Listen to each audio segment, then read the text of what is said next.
Arestado ang 8 katawo makalista sa Quiadaon kang otoridad ang sarong drug den sa Barangay Sagrada, Baaw, Camarines Sur. Pasado alas 6 din aga ka nakaaging Martes, Enero 16. Sigun kay Police Captain Marlon Yadok, tagapagtaram kang Camarines Sur Police Provincial Office, bypass operation subot ang sa indang tuyo. Alagad sa mismong operasyon, tuminaraka sa operatiba ang ginigibo manapat session ka mga nasambit na personalidad. Nakumpiskar sa mga sospek ang 28.1 gramo ng pigtutubudan na shabu, na pigkakarkulong nagkakantidad 191,080 pesos. Apera sa pigtutubudan na shabu, nakuha man sa mga sospek ang pigtutubudan na marijuana as iniba pang drug paraphernalia.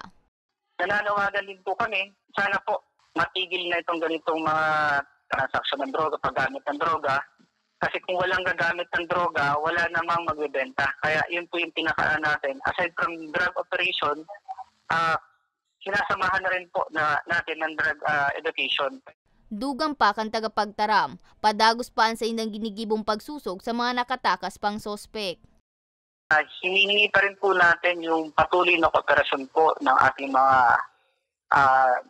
kasama sa komunidad na isumbong po nila yung mga involvement po nitong mga tao na ito na gumagamit ng droga at nagtutulak ng droga para po tuluyang masawata ito pong illegal na droga dito sa ating bansa. At hindi lang po ito dito sa ating bansa, particular po dito sa ating probinsya. Sa presente, nasa Baaw Municipal Police Station na ang mga sospek as sinahampang sa kasong pagbalgar sa Republic Act 9165 o Comprehensive Dangerous Drugs Act of 2002. Para sa mga baretang tatak Bicol, May Arango.